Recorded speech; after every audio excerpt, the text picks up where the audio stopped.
પરિચય થોડોક જણાવશો? મારું નામ દેવસીભાઈ ભાયાભાઈ સાવડા, ગામ દુધાળ. અત્યારે તમે શેનું વાવેતર કર્યું છે? તલનું.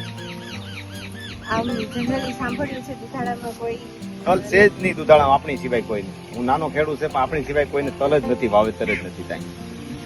બાજરીનું વાવેતર છે બધા મોટે તલનું શું છે કે આ જમીન આદાન તો શું છે કે આપણે જીપ્સમ 2 વર્ષ નાખી છે ને, 1 વર્ષ નાખ્યું છે તો આમાં લગભગ 20 છડી નાખ્યું ને 2 અઢી વીઘા જમીન બધી છૂટી થઈ ગઈ છે, તૂટી પડી ગઈ, કોઈ પાણી નથી એમ લાગતું. નકર અમારે અહીંયા સનખડાનું પાણી એકદમ લાગુ પડે, જબરજસ્ત. સોમાવો આવો એટલે આ દરિયો ભરી હોય, 1-1 ફૂટ 1.5 ફૂટ પાણી ભરી હોય તો એ થાલ બધો હળી જ જાય, ફૂલ જ જાય. આપણે કોણ નથી ગયું તો એના કારણે તલનું વાવેતર એના કારણે જીપ્સમને કારણે જ બન્યું હોય એમ. પેલા તમે પાણી જીપ્સમ નાખતા ને આપણે તો ખબર જ નથી કોઈ જાતની.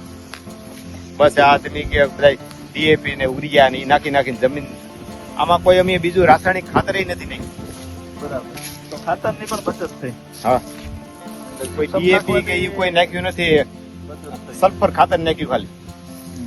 એ 3 કિલા કે એમ કે આવે એનું આખું 2 કિલો. બાકી કોઈ પ્રકારના ખાતરો નહીં, કોઈ વસ્તુ નહીં.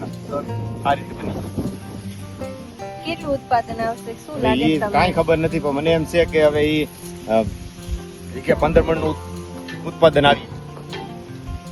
રોગ જીવાતમાં કેવું રહ્યું? નહીં, નથી કઈ નથી? નહીં. આમ ગઈ વર્ષે ખેતી કરી હતી એના કરતા ફેર પડ્યો? સારું ફેર પીડ્યું છે. બધાને કીધું જ છે ખેડૂતને કે જીપ્સમ ભલે મોંઘું મળે, તમે નાખો 2-3 વર્ષ તો તમારી જમીનને સુધારો થાય.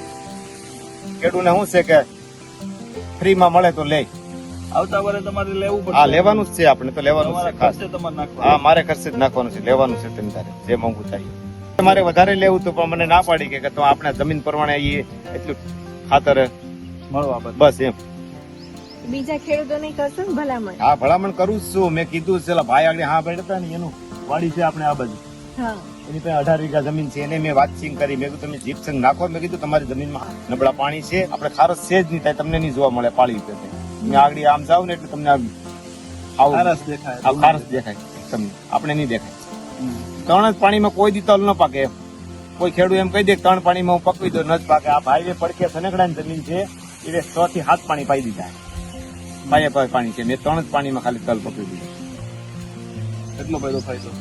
સરસ. તો તમે આ પ્રોગ્રામ સાથે જોડાણા હા, જોડાણા અને 2-3 વર્ષ. કલ્યાણ કેન્દ્રના માધ્યમથી તમને આ તાલીમ અને મીટિંગ અને હા. આ જે પ્રવૃત્તિઓ સાથે જોડાણા તો ચોક્કસ હા. બેનિફિટ થયો. લાભ છું બધે. એ જ ઉદ્દેશ્ય સાથે અમે તમારી સાથે આવતા વર્ષ સુધી પણ કામ કરીશું.